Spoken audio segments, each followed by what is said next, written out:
All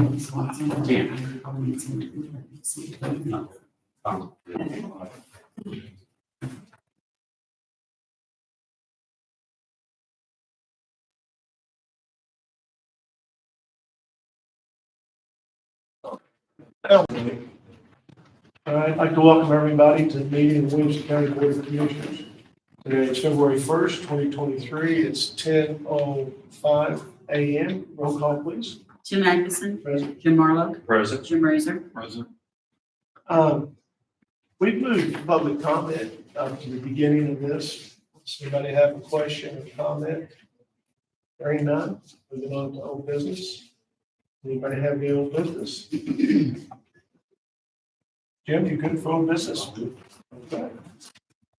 New business, the IT contract for Merit Networks, and I think we finally have something, James, that we can call a contract. Would you like to tell us about this, please? What you're doing? So basically, I mean, why this new contract had to come out? Yeah, well, yeah, Ted over at State's Attorney wanted his own, and Jeff at the Sheriff's Office wanted his own, so they wanted their own agreements for their departments. So the initial, quotes and everything we gave had everybody included in one. So then we had to split Jeff out, and you guys signed an agreement. Then Ted comes forward and said Ted wants to be split out. So then we had to stop that one and then split Ted out. And that then created 3 agreements out of the one. So now we're back to the one. All of the wording is the same. It's just the price basically for what's in there is coming down as it's getting chopped out to other departments. as it's been said over to other departments. And I don't want to speak for the sheriff or for Ted, but if I understand correctly, that was for security reasons for them.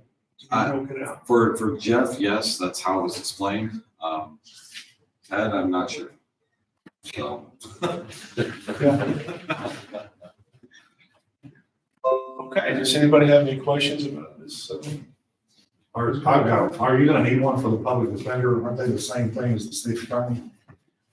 It's not been No. brought to my attention. That would be part of the judicial, the judge or judge attorney would have to ask for that. Yeah, we are taking care of the public defenders, but I asked Ted directly, I said, does that include public defenders with you now? And he goes, no, just me alone. I know, but I guess what I'm saying is if it's quote for quote security reasons, I mean, don't they have the same sensitive information? So in other words, the question is, has it been proposed to this? It has not been proposed to this body. No. And I guess Teresa could come over here. Terry could come over and say that she needs it. I have no idea if she will or We not. can talk about it, just like what we did with them. Yeah. I think we might get another. If we gotta go to a 4th try, hey, go to a 4th try. So that being said, do you guys have any comments, questions about this? Entertain a motion to approve this. I'll make a motion to approve the IT contract from Merit Network. That amount is for $7,177.70. That is a monthly service contract. Yes. Calling this Williamson County government. Yes. We have them split up into Williamson County Government, Williamson County State's Attorney, Williamson County Sheriff. So there's 3 different ones now. So Those bills will go to those offices. that's kind of a question that Ash and I were gonna bring up as far Do as. you want to talk about that now or? We have a motion on. We have a motion. We can talk about this. We did vote it. We haven't seconded yet. Yeah, what do you have to say? Well, I mean, I guess my question or what I'm trying to figure out is, there's one specific IT, outside IT line. Now all of a sudden we got all these satellite agreements and now we're splitting this out and each department is going to be paying their respective amounts to mayor, even though we're technically under the county's umbrella. And then, Those 2 departments will be. okay, well, I guess in this amended budget is under that $100,000 that the sheriff has asked for in these maintenance agreements. Is that part of mayor's? I believe it is, yes. Okay, but there's nothing in the state attorney's budget or that references any kind of maintenance agreements, and their budget definitely doesn't cover any No, they kind won't of cover it, extra. right? They won't cover it. So then where is that coming? The state's attorney right now is working on the amended budget for his office. Okay, So so in the he end, has that. this bill that he just submitted for the state attorney's office, where is that getting paid? I've not seen a bill for the state's attorney's office. He just. I thought I sent them to you guys. Here's the bills, but Oh, that wasn't part of this package. No. Right. that's in a separate email that you sent. Was it Because I had to adjust everything through, and I'd already had invoices made for Ted, but then everything, so it's been constantly changing for like 2 weeks now. So- It has been changing, and I don't think we've gotten a firm answer from Ted's department, what it's gonna happen, what it's gonna be. So in the interim, so you get that figured out, where is that building paid? Contingency? I would think that would come out of contingency. Yeah, it's gonna have to be contingency. That's on the place. And then who's submitting the bill? So, I mean, is Stephanie preparing the bill to come out of contingency? Is the state attorney preparing the claim for you guys to sign off on, where it's come out of contingency? There's a lot of like unanswered steps, but my concern is that there's 3 or 4 outstanding invoices that never get paid, or then we're trying to scramble around, and then where does he stand as far as giving the county service, or does he stop service, or what? Because one department hasn't paid, the other departments have. You know, there's this, now all of a sudden, there's a lot of moving parts for one specific, umbrella service for the county, because state attorney and sheriff are still part of the Williams. And once again, the state's attorney was thrown at us after this Right. sheriff's budget, amended budget was given to us. So we haven't had time to act on whatever the Okay, so why state's don't attorney you wants. talk to the state's attorney and find out how, because that's just the logistics of how the bill's gonna get paid. We're gonna have to pay it out of contingency. Right. So, I mean, why don't you ask him if he's gonna, make the claim, or will Stephanie make the claim, or what? Okay. But we will figure this out, how this is gonna be done. Like I said, once he brings over his what he wants for his amended budget, we have time to talk to him about that. We'll have this figured out. Okay. Right. Well, that's fine. I mean, those are due and payable matters. Well, One of them is, I'll be honest with you, I've never bothered to change like due dates as far as like the closest default when things are due for the most part. I've had some counties in the past, because of their own budget issues, have taken 4 or 5 months that suddenly we don't receive anything. We don't stop. Yeah, I know. I'm just saying, we don't stop working. So that fear shouldn't be there. Okay. So we understand that things happen, but especially with our smaller counties, right? So we understand things happen. We just keep doing what we have to do. So don't worry about that.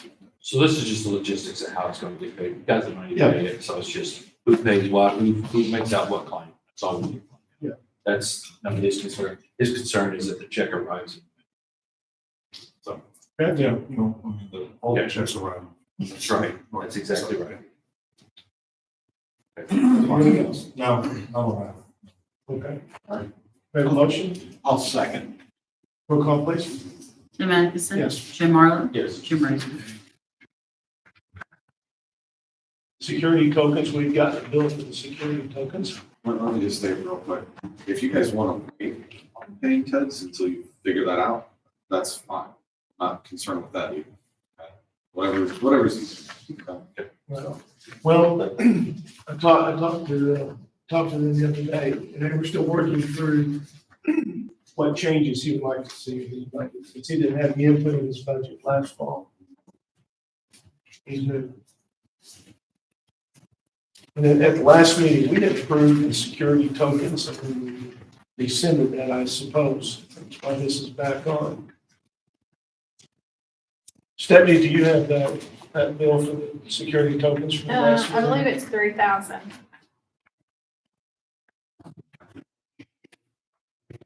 So just one. That was just one.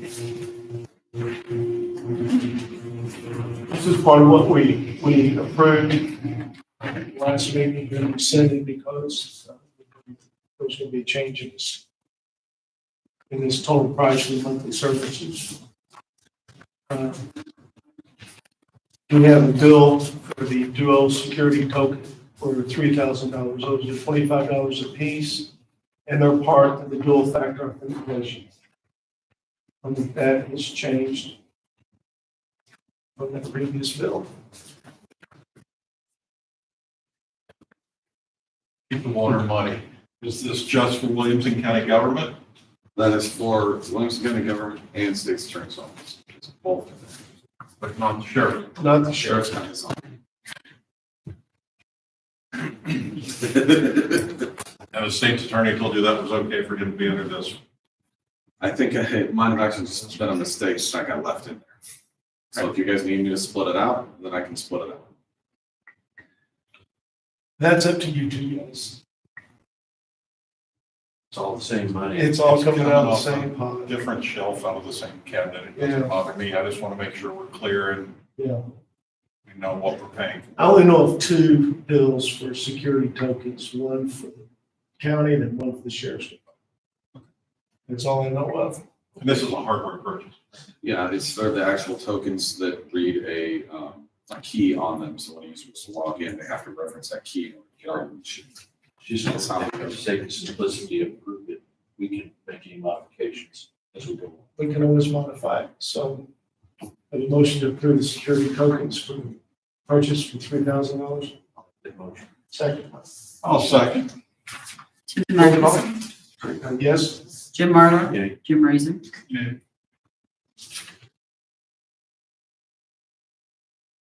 On to the amended amended budget. We open up the budget to recognize revenues, to change our revenues, and also to recognize the changes in the sheriff's office. Those changes have been made in this amended budget. Anybody have any questions?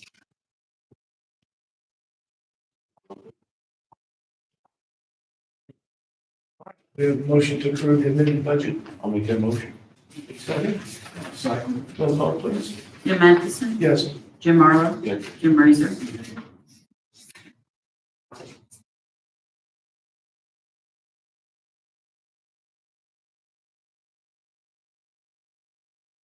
We have a raffle and poker run license for Phil Springs VFW. This has been through legal, right, Yes. Stephanie? We had this about, one of the last meetings, they did not have their dates confirmed up on that.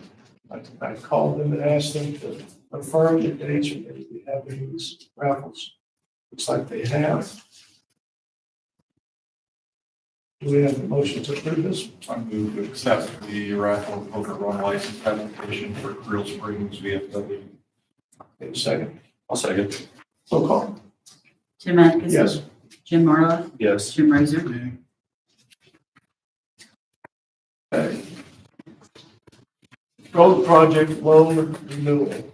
Actually, would you like to tell us about that, please? Yeah, do I need to come up there? and- I think you can be comfortable if you want. You can be comfortable. Okay. That's fine. So as you were, I'll bring Commissioner Razor up to speed. Back last January, the county chose to take out a $13.4 million interest-only loan to construct the Reed Station Road extension.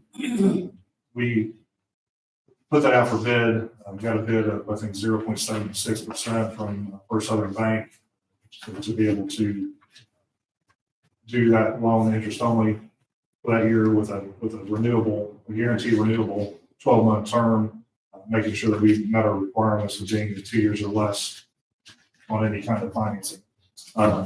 That loan has matured. First Southern has renegotiated the rates, which the new rate will be at 3.33%. If you take that 3.33 and the 2.76, I mean, the average out is 2.05% over those 2 years. If you remember back, I think the original proposal from the contractor was a carry of either 4.75 or 5%. So we've saved a significant amount of money, by doing this and keeping it local. We do have these renewal documents. The documents are not correct. Whenever they prepared them originally, Commissioner Marlowe was the chairman. So when they reprinted them, reprinted them just as they were previously. So I've given them the information that Commissioner Atkinson is now the chair. So they are reprinting these, but the request is to get an approval for the renewal of the loan, the $13,400,000 at an interest rate of 3.33% with semi-annual interest on the outstanding balance that's due. We'll be paying the interest, which you've already signed off on. I think we maybe have a check ready for that. It's been sent Or out. it's, it's ready to go to pay the interest current, then the next payment won't be until June. Hopefully, the intent is that once Walk is Walk is going, we can start receiving their gaming revenues. We'll have some kind of pattern and history for those in which we can then turn this into, some type of bond, whether it be whatever, 5, 10, 15, 20-year bond with whatever the terms are set forth for that, and decide if we want to try to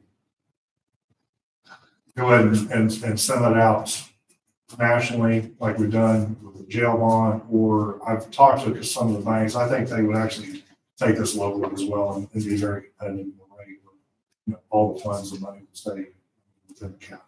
So, I mean, that's a bridge to cross here in the next few months, but that's assuming we can generate some gaming receipts to be able to show that there's an actual funding source outside of the tax levy, that you're intending on showing that as the second payment source when TIF one rolls out for next year.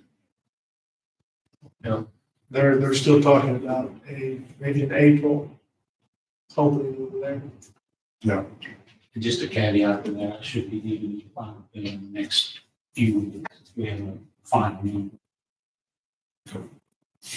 So, by March, we should be done with that. Hope so. And I understand you to say you have a final number, and it's under that 13.4. Yes. That's all I need is yes or no. Yeah. Thank you. Oh, and the other thing too, I think whenever when we budgeted the interest, I think we budgeted on 5 or 6%. You're right. As a concern, so it'll be half of that, so some cushion there. Jim, I hope to present that number to you guys on February 13th, assuming your paperwork gets it's substantially. The paperwork, transfers of property. This thing's still have to be complete. Well, this is actually good enough. This is not bad. All right, so we have a motion to approve the road project loan renewal. I'll make that motion. Second. Roll call, please. Tim Atkinson. Yes. Jim Marlowe. Yes. Jim Razor. So that comes in, I'll have to sign that. Yes. Okay. I mean, it should be here this week. They're making changes. Perfect. Yeah, perfect. I don't see any reports to accept, or minutes to approve. So highway department. Okay, so the first item is a letter of understanding. Did you guys get a copy of that? Okay. So you guys saw recently where they tore down Westminster Bridge over 57. Yeah. They closed down the interstate for 12 hours and moved that structure. The structure just south of there, Grassy Road, is a sister structure. It's a concrete arch bridge that has some issues, and they had originally planned to take that down with Westminster. Well, because of the truckway facility there, the ramp, the exit ramp from the truck facility isn't long enough to meet current standards. So they pulled that bridge out, and they're redesigning that bridge. And Grassy Road Bridge, yes. So they can make it longer. That gives them more room to get the truck ramp in at standards. And that will be constructed, that truck ramp will be constructed when they widen 57 to the south. So they're doing a different contract on that. In order to remove this structure, they're going to have the same situation They're gonna have to tear that bridge down in a matter of hours. And, but here's the bad part for us, is Grassy Road will need to be closed for 12 months. I've taken a look at what they're proposing. A structure that size to have a 12-month closure is not unreasonable. I've built many bridges in my career, and that's not unreasonable. I have also discussed with them detour and signage plans. They're in the works on that. What I told them was, we need something on both ends of Grassy that says, we really mean it this time, the bridge is out, you can't get through here. Because what happens is these trucks, they go down there, and then they got nowhere to turn around. So they're gonna plan to put in a detour route, a signed detour route, and they told me that they would allow me to review that before they go away. So I just want to assure you guys that would be handled. The other thing is, I have told them that there's a sizable church down there, Grange Hall, and the U.S. Penitentiary that needs to be looped in on this so that their employees and their patronage people come in there, they know when this is going to happen. They'll do a big press release like they did the last time. But just want to make sure that everybody's. So normally I would just sign these letters of understanding, but because of the 12-month closure, I wanted you guys to be aware of it and make sure you're okay with that before I sign it. So not ask for a vote, just basically you guys are okay with it, or go ahead and sign it, send it in and review everything before they close it. Yeah, I'm fine, sorry. We're talking about a 12-month closure. Yes. That begins 2024. So the exact timing is not for sure yet, but it's scheduled now to be on the June letting this year. So generally it takes, once they let it, it generally takes 6 to 8 weeks to go to contract. So June, July, August, I think you're probably looking at late fall, early winter to June, maybe as far as January next year before they close it. It says on here, timeframe for this occurrence is January. Okay. 2024. They might fit timeframe I saw. Okay. So while we're talking about this right now, as far as getting the word out to the public, we've got a year We do, to, yes. to prepare that. And I will say that, I mean, I worked with IDA 31 years. They're really good about contacting people and putting out press releases. And this last closure, I put them in contact with Brian, with EMA, and they work really close with Brian and the sheriff's office to kind of get that situated. And I expect that will happen next round. You're gonna have to flag that out or somebody sign up. IDOT's going to do all They're that. gonna do all that. That's going to be part of the contract with the contractor to put up road closure signs, whatever signs it takes to make people aware that. I told them, I said, it needs to say bridge out this many miles ahead. Yeah. Because if you don't, they're going to drive up.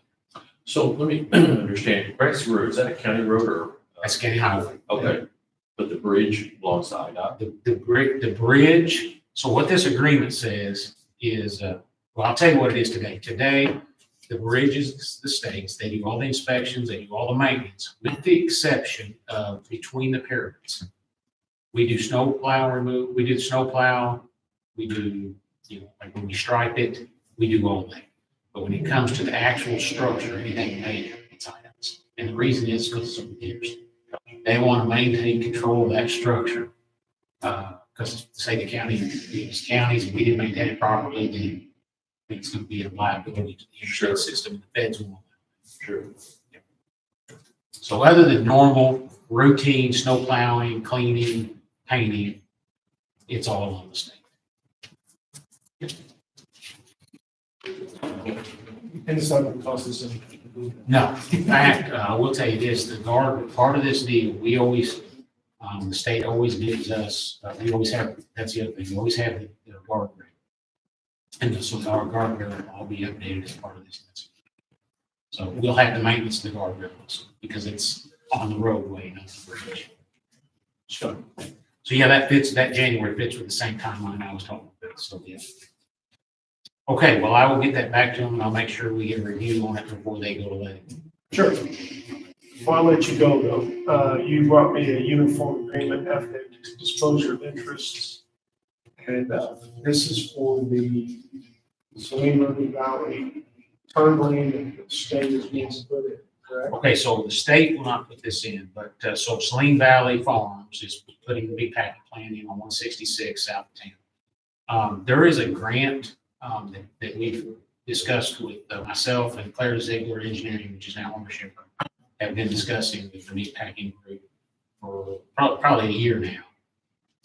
There's a program called EDP, Economic Development Program through IDOT, that offers help for businesses, certain types of businesses. There's a package you've got there, Tim. There's a whole list of business types that are eligible for this. And this is a production type facility and they're eligible for it. It's a maximum of $2 million. And this particular one, they're gonna ask for approximately $1.8 million. And Williamson County is the sponsoring agency. We would be considered a pass-through.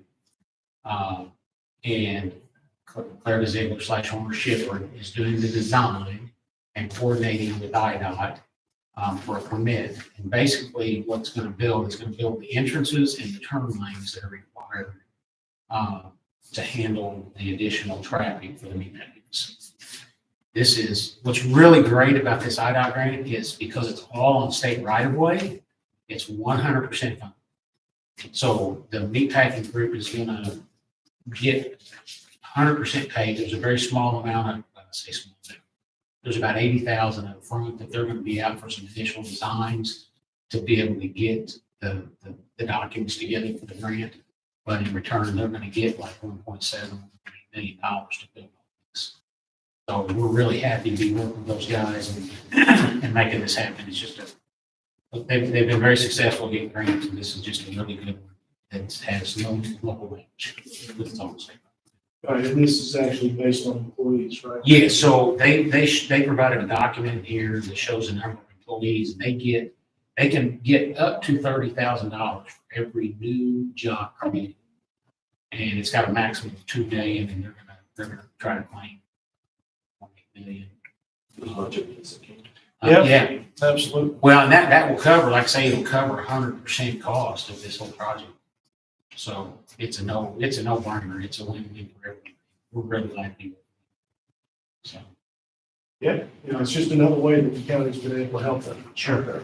Yep, and I'll continue to work with ownership and Brian Ziegler's group to get this thing moved forward. Now that Tim's signed that, it's just a disclosure saying him as a county board member doesn't have any interest in this facility, and then we'll send it up to IDOT and hopefully get it approved pretty quick. Okay, anything else, guys? Tell us about your about your own cleaning effort last. Well, week. it's been a long couple of days. The guys put in about 18 hours, 24-hour period. Took a couple of breaks in there to let them get something to eat and get some rest. Not very long. This was a unique storm. This sleet turned to solid ice, and there's not a whole lot we can do with that. The primaries are clean. The secondary should have some kind of grit at the stop signs and hills to help everybody out. The biggest thing that can help us is some sunshine. So Commissioner Racer, can you say that? Yeah, I had a guy at work for, he says, an hour of sunshine is better than 10 hours of or 10 tons of salt. So the sunshine's helping us. So you guys have been working hard. They are, and we really consider we haven't had that many complaints. Handful. We had one come in last night after we sent the crew up and put down some bricks so we could get up the hill. So they didn't have to really have any big complaints. I do have a question for you. It's totally off topic. Over on Crenshaw Road, as it leaves Sky going west, has there been a large amount of trash out in that area? Have you heard anybody say anything about that? No. Okay. Did you guys have to get an email about that? Yeah. You didn't? Okay. I mean, there's a facility, Southern Waste is right there, but I've never had any complaints about them losing anything or It's a haul route for almost every trash truck in Mtg. So, it wouldn't be unheard of if somebody didn't tarp something up or they left something open, did it come out? Yeah, I didn't know if maybe you'd sent somebody down there. I have not. I mean, we pick up trash all over again, whether it's couches or tires or construction debris, and sometimes they just dump it right on the road. Well, I was wondering if there was a specific piece or something. No. No, I don't recall, to be honest with you, Tim, I don't see every single complaint. I see a lot, the majority of them, but there could have been a complaint come in, the guys just took care of it too, so. Okay. Yeah. Just an FYI, we got maybe this season and next season left with cinders, and they're gone. And they're no longer available. We're getting our spreaders installed on half of our big trucks, hopefully starting here pretty quick. And so probably the next storm, we're probably gonna be able to trial here of straight salt and no abrasives. So just to let you know, the big thing is people don't see salt. Today, when we go out and spread an intersection, they see that cinder, they know that. When we go out and start doing salt, they're not gonna see that. So the next storm, if you start getting called, probably because they're not gonna be able to see it. We're gonna try it, see what happens. With the new controllers, we're gonna be able to control the amount they put down. Today, just visual, and you can run through a lot of salt that way. So we're gonna give it a shot next storm to see how it works out while we still have cinders today. So. Okay, guys, that's it. Thanks, Travis. Thank you, Travis, appreciate it. Oh, I did want to say Jim's group, the guys, they've been great to work with. Not a lot of huge changes yet, but they've been very accommodating, meeting with us. We met one evening, a couple of issues. And, so it's been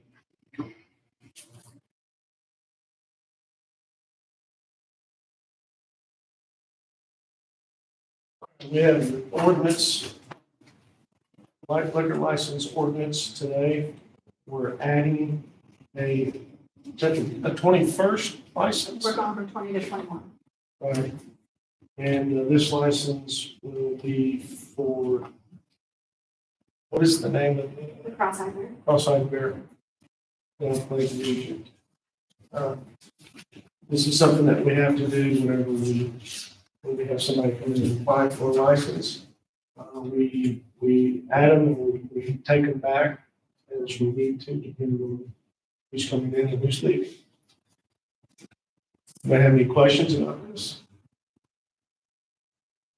Motion to approve. And as found out, the reason why we take it back is because if somebody wanted to open up an establishment, we don't have one available.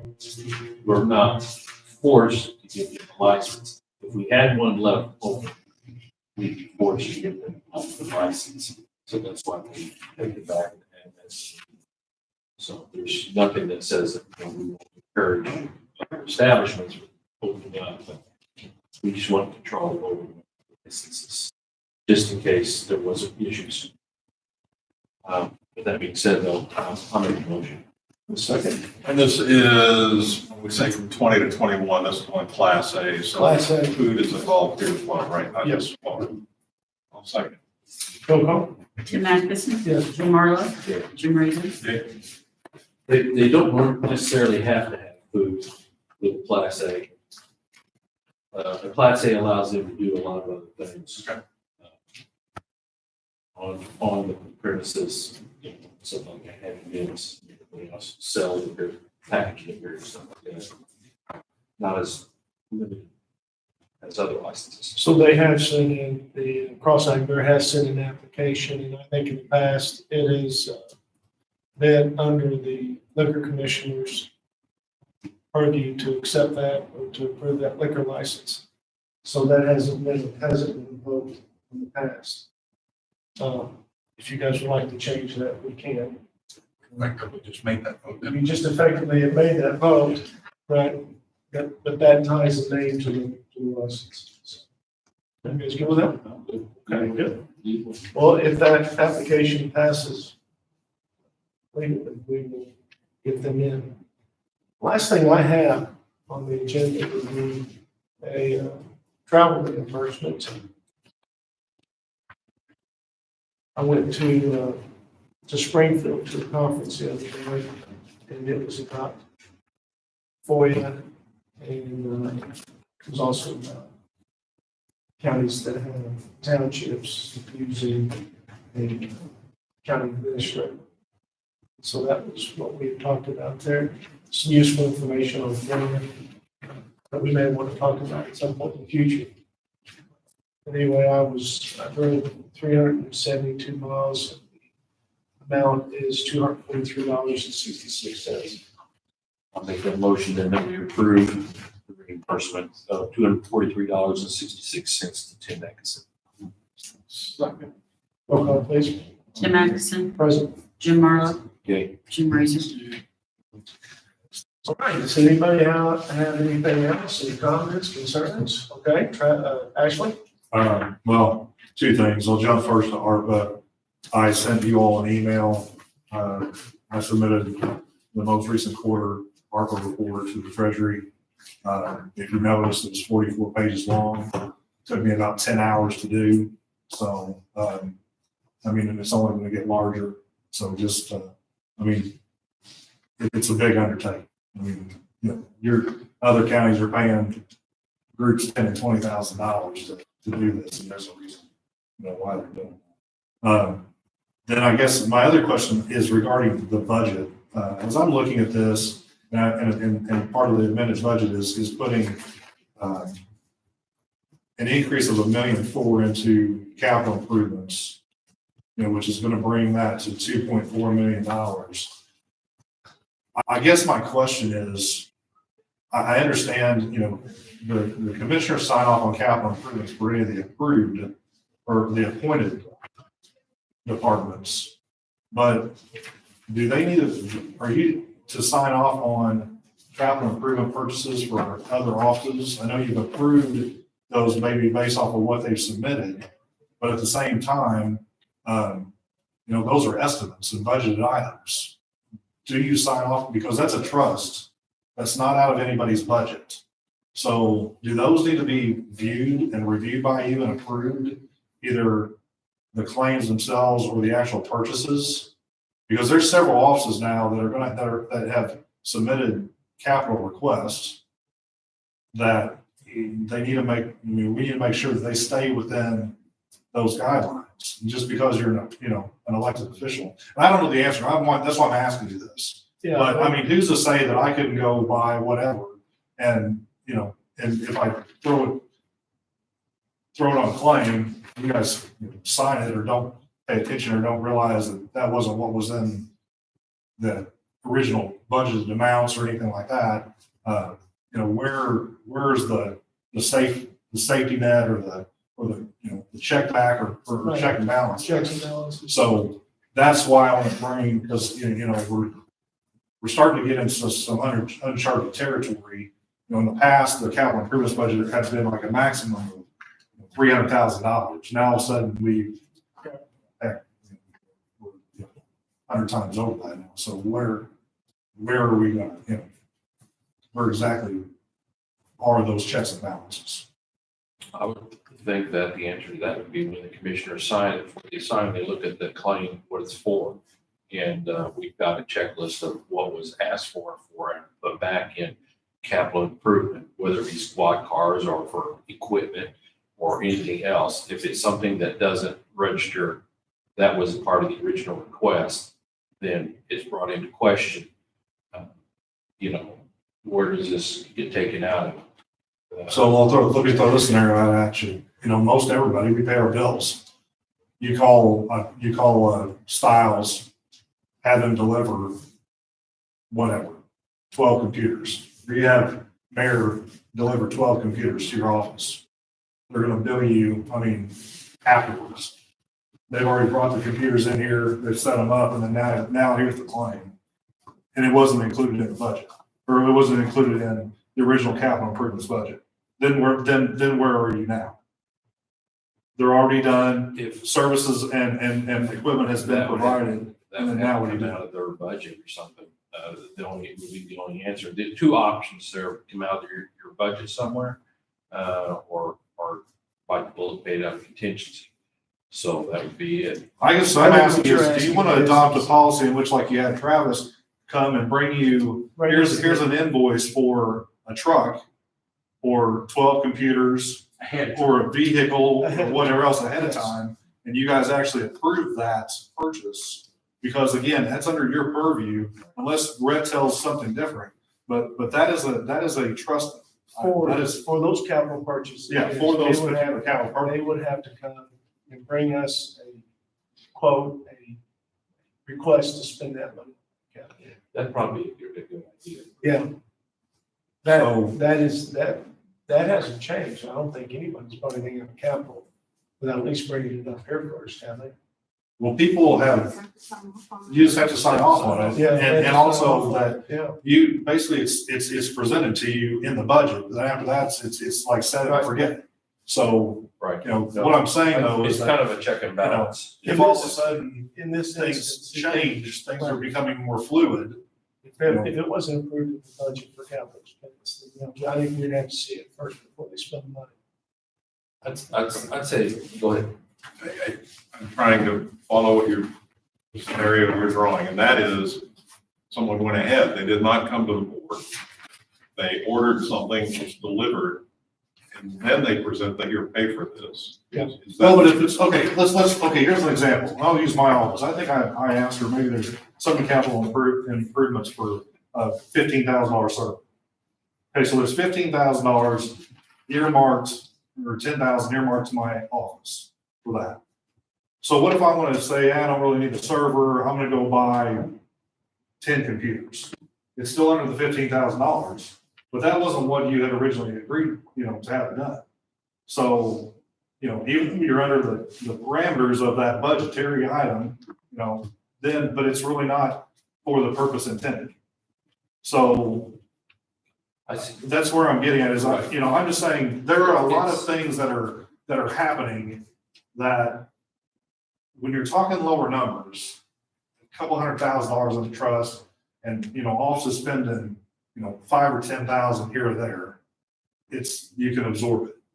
When you're talking about offices spending hundreds of thousands of dollars now in areas, now all of a sudden, you've got to be able to make sure that those items are that have been submitted and the intention is being met and not something else that is like, well, you had approved, capital items for my department for X amount of dollars. Okay. And then I'm gonna just. So let's go just and say that in this example, you requested in your budget for the servers, all right? But as time goes on, realize I've got a greater need over here. And so I'm going to use that money. So in your scenario, then it gets brought before the commissioners. I'm doing a substitution. Mhm. It's the same money, the same amount of money has been set aside in capital improvement. We're just substituting what it's going to be used, Right, switching it out. right. Okay. But I would need to At that come to you point- prior, Still need to come I need to here. come to you prior to. Before you buy that. Before you- buy that. So that we have an understanding, okay, what this money is being utilized for. Now, it was originally set aside for servers, now you want to use it for computers. The amount of money doesn't change. It's within the parameters, so we're good on that. It's just, okay, we need to know now. You got computers instead of servers. And that's coming out of, that's out of capital improvement budget. Right. So But I guess then my other question is has this budget now, that's now 2,436,735, has that been updated to show every single, projected item to be purchased? there's a lot of unallocated money in that fund. But is that broken down somewhere? Does Yeah. Kim have that, or? Yeah, it was, you're talking about the additional monies put in the budget. Yeah. yeah. Yeah, that was all, Yeah. but that was a whole, there was an itemized list of what that was going to the sheriff's department. Okay. So if the item changes, you're saying they just need to come back to you and say, hey, we need this Yeah. instead of that. So can I get a copy of that? Because I don't have that. Yes, we can get you a copy of that.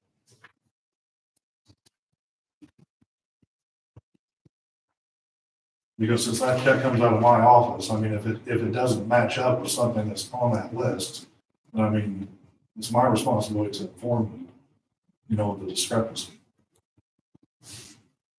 I thought you'd had a copy. No, I don't have a copy of that.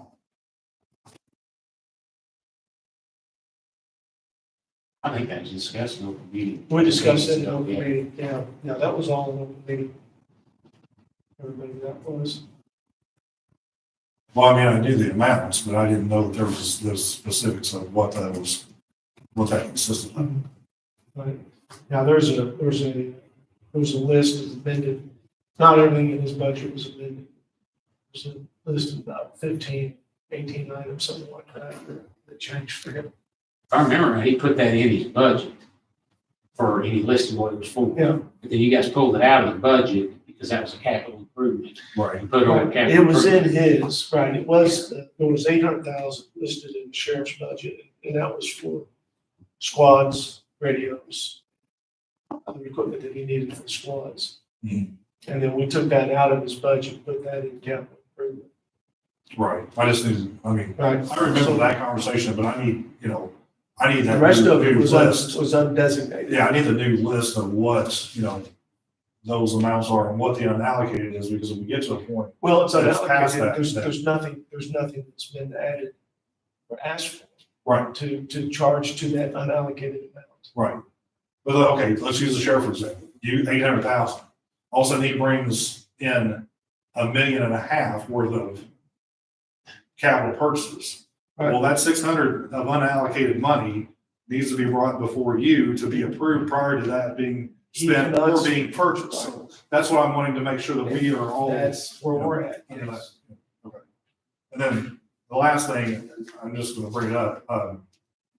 I sent an email to the sheriff and then to the three of you regarding the unique arrangements of the reimbursement of these new employees that are gonna be, done. I got no response from the sheriff at all. So would you please follow up on that so that when those new employees are brought in, that everybody knows what is to be done from the beginning and that we're not chasing around? Don't recollect that email. If you could make sure to send that to me again, and I'll double check to see, but. it's all- Like I said, it was delivered. I mean, it's JRazor at williamscountyIL.gov, right? Right. Yeah. And I will look to see. Yeah. It doesn't sound familiar. We could ask was, Jim. Okay. That's no problem. That's no problem. Anything else? No. Does anybody have anything else? If I may, I'd like to just give you a quick status update for the last 30 days. Sure. So at this point, well, for the last week and a half or 2 weeks on CBS has been completely gone. We've been taking over all support. New anti-spam for your email stuff was deployed this last weekend. So you should be getting the daily summary email around 3 o'clock. What you're used to seeing from back in the day when we used to host treatments, the same thing. All of Sentinel-1, which is our ransomware antivirus, has been deployed everywhere. All servers have had a ton of maintenance done on them because they were very far behind on Windows updates. They're all now up to date. We're seeing a lot of workstations that were very far out of date that are getting caught up. Every Friday, they're getting more updates. They're automatically rebooting themselves and doing what they're supposed to do. We are diving through the network right now, which, to keep it short and simple, it's a mess as far as how the network is configured. It looks like a lot of things were being planned, but nothing had been done. So everything is like half configured. And the weird thing is that everything's half configured on the very old switches that are all here. So it's frankly almost like a waste of time because the switches do need to be replaced. And we're talking, I think we saw one of them that was 16 years old. So I actually looked up the models of them and everything, just find out where they came from and they were available. But we have a problem with the fiber, and I believe I mentioned this at one point. We have a problem with the fiber that goes from this building to the courthouse. It doesn't support enough bandwidth for what's actually happening. So we're kind of dotting some T's and crossing, doing some double checking on everything. But I think at some point we're going to propose that fiber run get replaced. Shouldn't be a big deal. Conduit's there, everything's there. We just need somebody to pull the piece of fiber. Because it barely is supporting the gigabit speeds from this building to that building, which means both sides are getting the brunt of it. It means you guys aren't getting all the internet bandwidth that you're supposed to get. They're not getting all the speeds from the servers that they're supposed to get. It's a two-way problem here. So we're investigating that. We're investigating all the switches still to make a little bit of recommendations on what needs to be replaced. It's kind of be probably along the same lines of what CVS had brought up like a month or so ago. I think the switches probably should have been done a while ago. As far as phones are concerned, our main concern is that if we have network issues, the phones are going to be affected. And that link between here, making internet for everything is over there. If we deploy phones here, we have a bad feeling that that fiber is not going to take it. And we're already seeing slow speeds with that fiber. We don't know right now if it's switch related or if it's fiber related. We do know that the fiber is not rated to give us the higher speeds that we want to see. But we're still examining all that. So as far as phones go, apparently nobody had access to the back end of the two microphone systems. So we have no configuration to go by. So my guys for the last week and a half, 2 weeks now have been contacting the department and going through how they want their phone system, their portion of it configured. Apparently we have extensions for people that don't exist and we have people that don't have extensions. So they're basically having to start. So it's going to delay us a little bit, but it's to go through. CDS didn't have access to the back end of the phone system for the config, and since Frontier stopped supporting it, apparently they don't have any information. I thought at one point in time we replaced the one between that, but that was proposed. Because then I remember Jeff buying or offering to buy like an $8,000 switch for this building for the new fiber to link. Yeah, we had some new switches because I think my office and his office paid for some. There are 2 new Ubiquity switches in the closet that the server up here. They're real nice ones that I would love. I need to start using a little bit more efficiently. The problem is those are 10 gig switches that are sitting in the room over here that run the fiber. The fiber can't handle that 10 gig. But I mean, I literally thought that there was a proposal that we had taken run from that building into this one, and that's why they needed to upgrade those switches because it wasn't. If you have that, so we can verify that somebody did the work, that would be great, because the color, so all fiber cables are actually colored by how much speed they're rated for, and this is not rated for 10 gig. And that would have been the other. I'll try to go back and look at that. I remember, I mean, I literally remember, like, I see what the bill says. I'll have to look and see, because I mean, I remember that conversation, because I mean, Be literally, one of the special funds. yeah, Jeff paid out of his GIS, he bought that. I mean, he proposed to buy that, because the switch was, I want to say like $8,000. Was it Those 2 switches, 18? those switches in there would roughly cost about $700 a piece. If you pick more than that, then somebody took you. No, I'm pretty sure, I'm one to say that we paid like $8,000. How much would it cost to run fiber?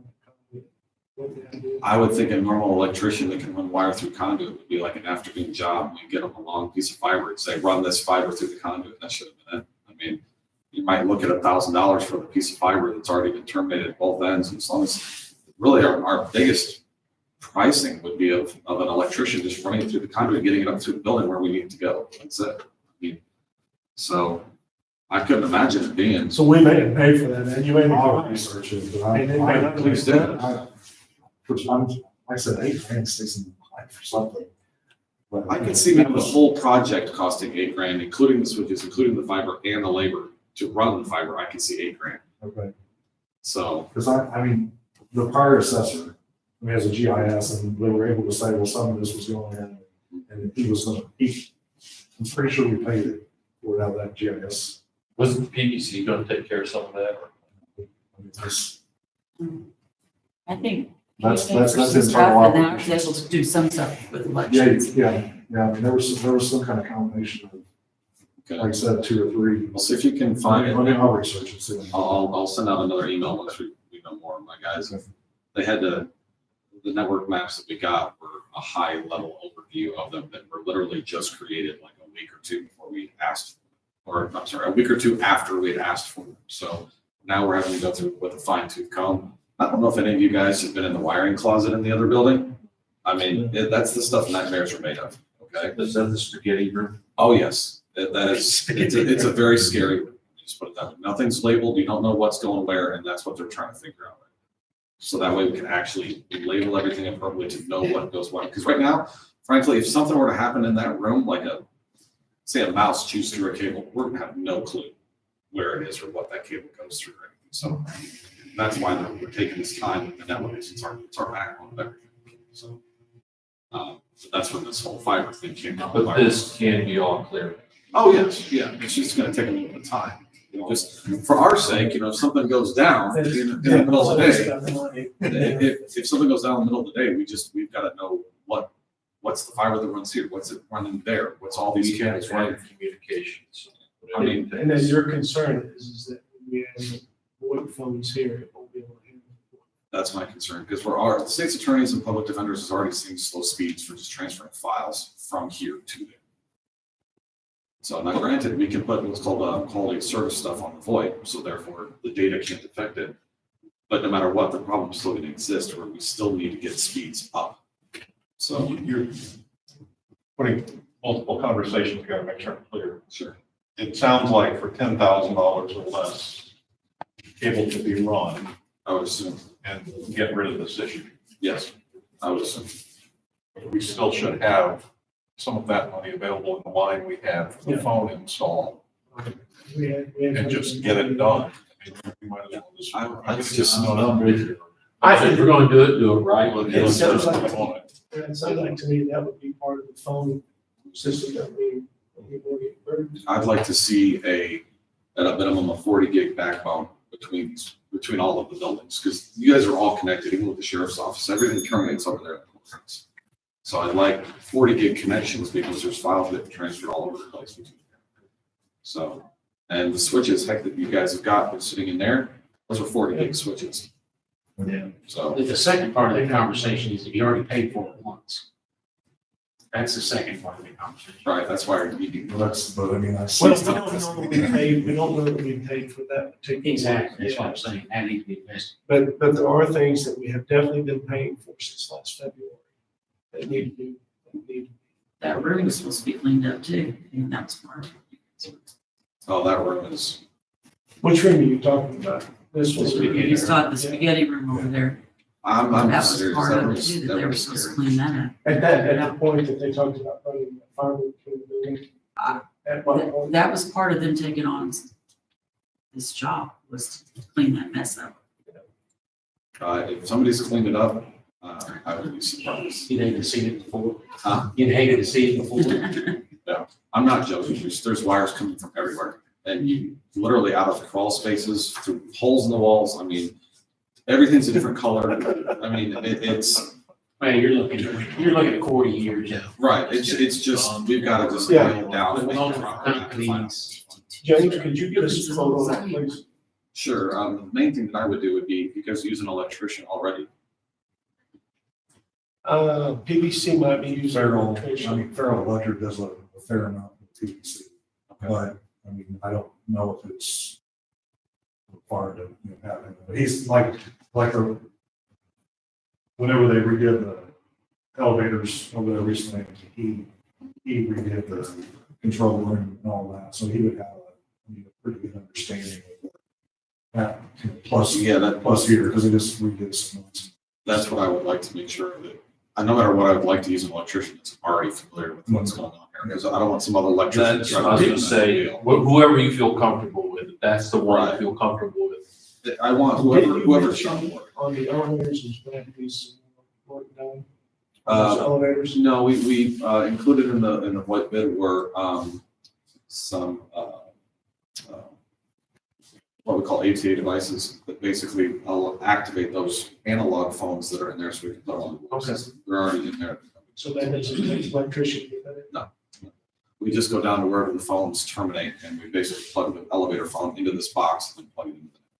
So if we have no network connections wherever that is, then yeah, we'll need it. But at this point, we're still finding where all the wires are. So to even know that that's where we are at. So Well, if you would, get us a quote. What that needs to be done.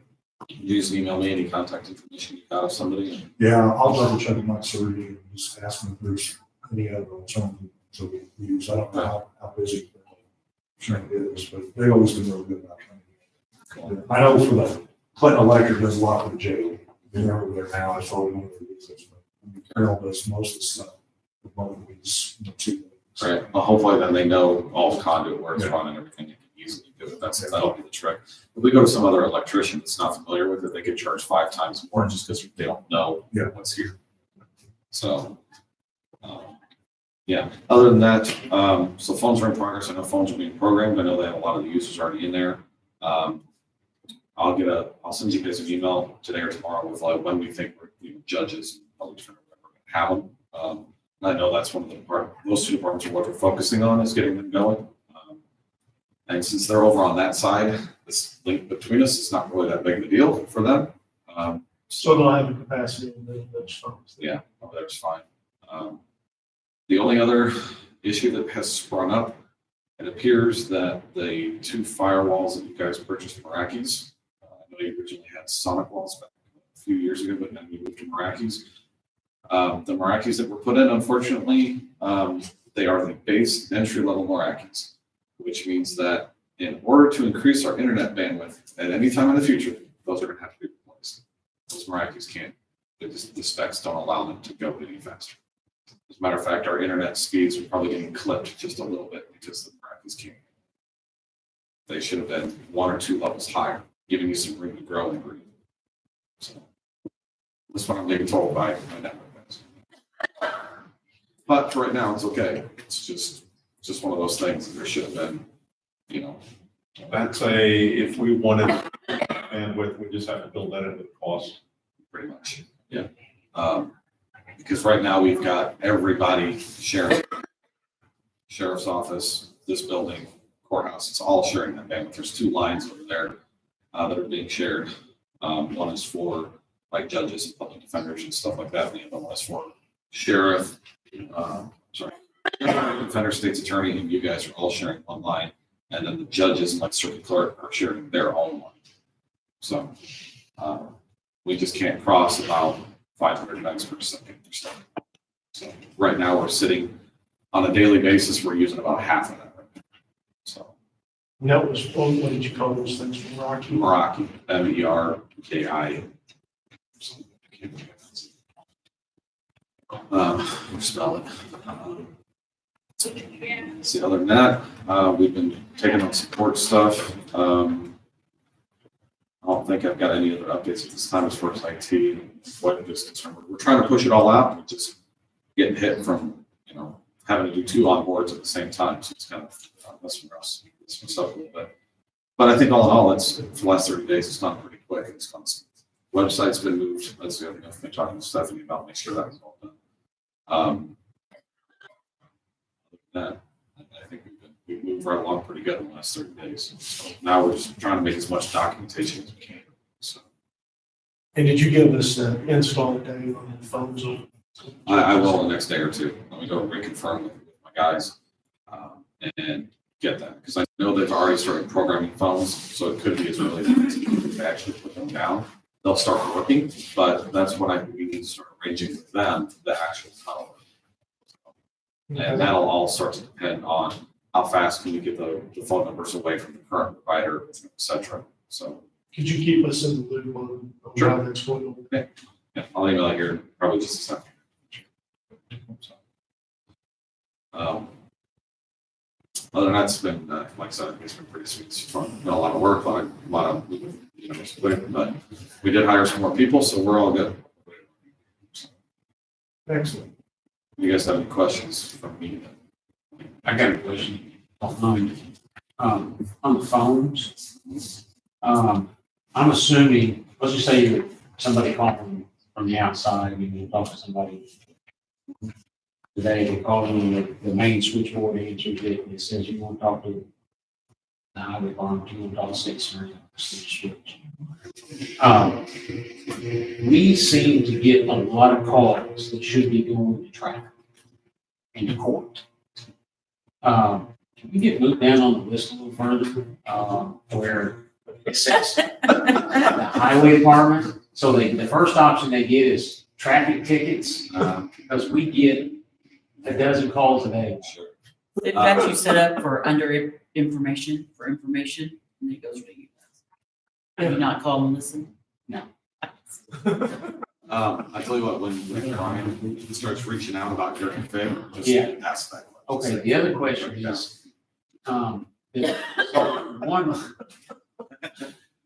I mean, I can't tell you how many times I answer the phone and say, oh, I'm gonna pay it. Okay. You know, anyway, so now, there's I like one it that direct line that comes to the highway department. Is that gonna stay that way? Because these individual phones have the option of independent numbers. Both. Okay. So we can keep it that way, but also every phone actually is getting what we call a DID, a direct. Okay, Every phone basically. we'll have a direct dial number. Yes. Okay, so if you do that, can it be set up to where that, let's just say the main number comes into the highway department, that there's a directory there. You want to talk to the office manager, get one. You want to talk to the county engineer, get two. You know, engineering, get three. That's part of the config that's being built out right now. Okay. For every department, because we don't have access to the actual configuration. And yes, my guys, if you all of a sudden you're a layer network tech on the other end of the line, it's because they've been calling in and pressing different numbers to see what's working and what's not in the phone system, and figuring out where all of the trees, are spreading out to. But so they're having to rebuild all of that manually. And then double checking the department heads, is this what you wanted to say? Is this what you're agreeing to be? Press one for this, two for that, whatever. So every department's going to have their own tree. Now at the same time, since every phone has a DID, or it can, let's put it that way. We have just a bulk of numbers that sit there. So let's say if you say, I want my phone to have its own dedicated direct line, okay, its own phone number, then we'll assign that number to that phone, and then you can tell people that number, and it'll literally ring just to your phone and only your phone, bypassing everything else. So anybody can do that. So it sounds to me like we could set up our release. Yeah, literally anything you can dream of, it's gonna be And done. if we can get put at the bottom of the list, you'll make my very happy. Let's do it like the general. Yeah, exactly. So, yeah, and it should be done any way that you want it to be done. So I know that's what they're explaining to every department they call. Anybody have anything?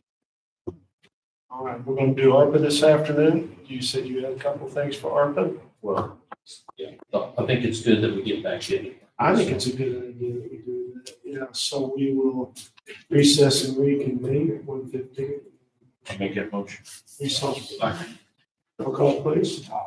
Tim Atkinson. Yes. Jim Marlowe. Yeah. Jim Racer. Done and done. Thank you, everyone. Thanks, James, for making it over here. I hope you get feeling better. Oh, we got it.